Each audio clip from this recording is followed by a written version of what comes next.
Bruno Le Maire a donc présenté hier en Conseil des ministres son projet de loi visant à simplifier la vie administrative des entrepreneurs et des chefs d'entreprise, des dirigeants. Bonjour Marie-Cécile Renaud.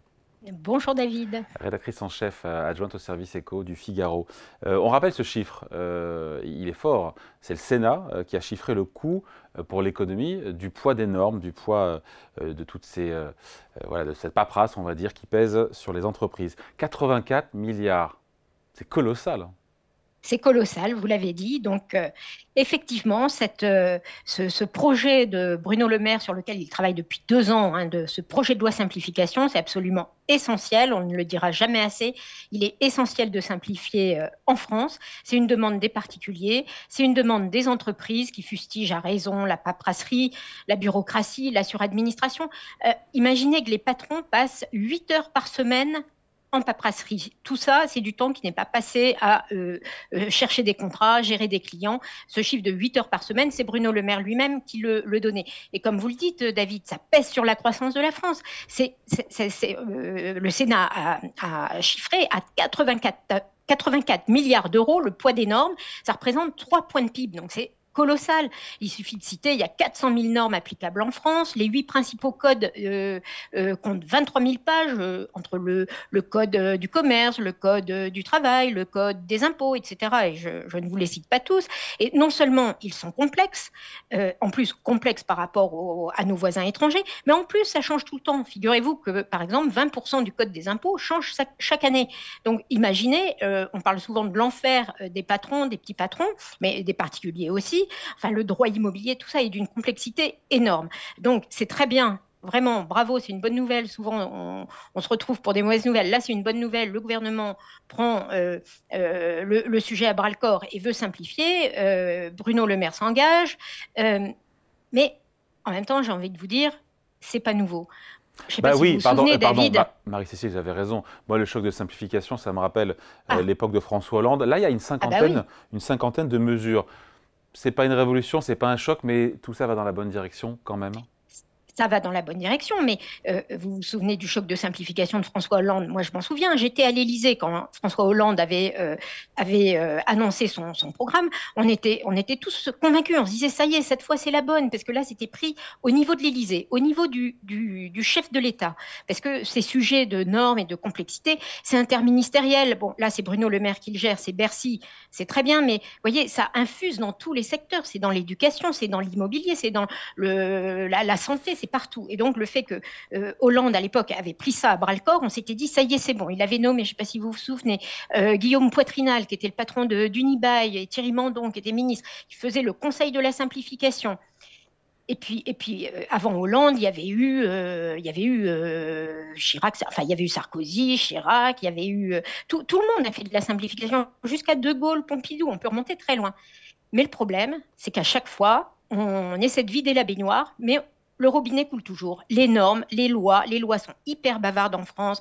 Il y a je ne sais plus combien de milliers de mots par an normatifs qui sont édictés. Et donc, si vous voulez, vous videz la baignoire, mais si le robinet coule toujours, eh bien, on fait du surplace, on reste au même point.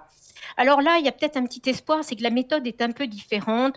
Là, ils sont vraiment partis du terrain. Ils ont essayé de prendre des demandes des chefs d'entreprise. Et donc, bon, espérons que cette fois, on y arrive. Mais je vous dis, c'est un travail de longue haleine. Si on passe un peu Et donc, en revue, alors, donc, vous me parliez des mesures. Oui, alors, il y a voilà, 50 mesures. Donc, j'en ai vu deux, trois. Dites-moi ce que vous en pensez. L'accès oui, facilité au marché public, la très suppression des bien. sanctions pénales visant les chefs d'entreprise, la Oui, disparition de ce fameux formulaire CERFA. CERFA, oui. C'était tout ça, ce sont, vous Mais, l'avez dit, hein, Marie-Cécile, des demandes émanant des chefs oui, d'entreprise, notamment des patrons de TPE, de PME. Ils sont satisfaits oui. d'ailleurs. Ils disent quoi? Alors, La non, CPME non, ou autre, hein. ils sont contents, ils applaudissent. Enfin, tout ce qui va vers la simplification, c'est très bien. Après, ils restent prudents parce que chat échaudé craint l'eau chaude. Enfin, ils ont vu les fois passées. Voilà, à chaque fois on y croit et puis on est un peu déçu. Mais bon, non, non. on va dire, c'est bien, toutes ces mesures vont dans le bon sens. Il y a ce fameux test PME, ça c'est très attendu des chefs d'entreprise. C'est-à-dire que quand le gouvernement prend ou le Parlement, quand des lois sont édictées, des décrets, des règlements, etc., eh bien, on teste avant sur les PME l'impact concret. Parce que l'administration, le Parlement, sans leur jeter la pierre, ne se rendent pas forcément compte des conséquences des textes qu'ils prennent. Donc là, l'idée, c'est que toute nouvelle réglementation soit testée avant pour voir les effets auxquels on n'aurait pas pensé sur les PME. Vous parliez, David, de faciliter l'accès au marché public. Ça, c'est très important, qu'il y ait une grande plateforme où les chefs d'entreprise puissent participer au marché public. C'est quand même 170 milliards d'euros de commandes publiques, c'est très important. Vous disiez éviter, oui, les chefs d'entreprise, souvent on la boule au ventre, on ne le sait pas toujours, mais ils risquent des peines de prison pour certains manquements déclaratifs. Alors, donc là, l'idée, c'est pas, Bruno Le Maire disait, les chefs d'entreprise sont pas des voyous, sont pas, souvent, ben, ils savent pas forcément ou ils n'ont pas. Donc là, l'idée, c'est de les sanctionner moins lourdement que par de la prison. Et puis la suppression de ces 1800 CERFA, donc 80% devraient être supprimés d'ici 2026. Ça, c'est aussi très important. Par exemple, quand vous êtes malade, David, vous remplissez un formulaire CERFA, vous l'envoyez à la Sécu, votre médecin en remplit un aussi, et votre employeur doit aussi en remplir un. Enfin, pourquoi le faire en 3 exemplaires? Donc, le gouvernement a décidé que les employeurs n'auraient plus à envoyer le formulaire CERFA arrêt maladie. Ça suffit que vous l'envoyez. Donc, vous voyez, il y a plein de bonnes mesures. Après, il y a une mesure, par exemple, pour les particuliers, c'est paradoxalement, sur la simplification du bulletin de salaire, de la fiche de paye. Bruno Le Maire veut faire passer cette fiche de paye de 50 lignes à 15 lignes. Bon, elle a déjà été simplifiée, mais il veut la simplifier encore davantage. Et bien là, étonnamment, nous, on voyait dans le Figaro, il y a eu beaucoup d'internautes qui ont réagi et qui n'étaient pas totalement convaincus parce qu'ils ont envie de voir où part l'argent que l'État leur prend. Si c'est pour payer des cotisations chômage, des cotisations maladie, pour payer de la retraite complémentaire, ils ont besoin de savoir où va l'argent qu'on leur prend.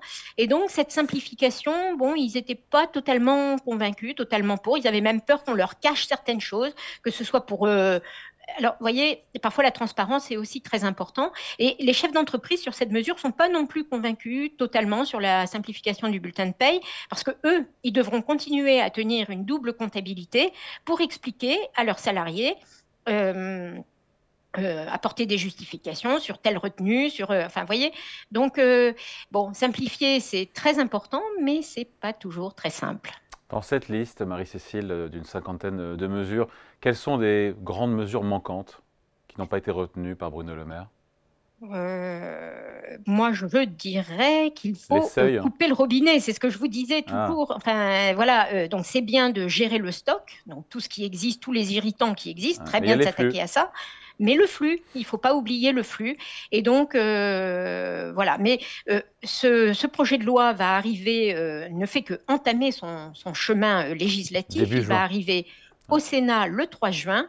Et donc là, on peut compter sur les parlementaires pour amender le texte. Alors, j'espère ne pas le complexifier, mais au contraire, le rendre plus efficace. Merci beaucoup. Décryptage, explication, signé Marie-Cécile Renaud, rédactrice en chef adjointe au service éco du Figaro. Merci Marie-Cécile, bonne journée. Merci David.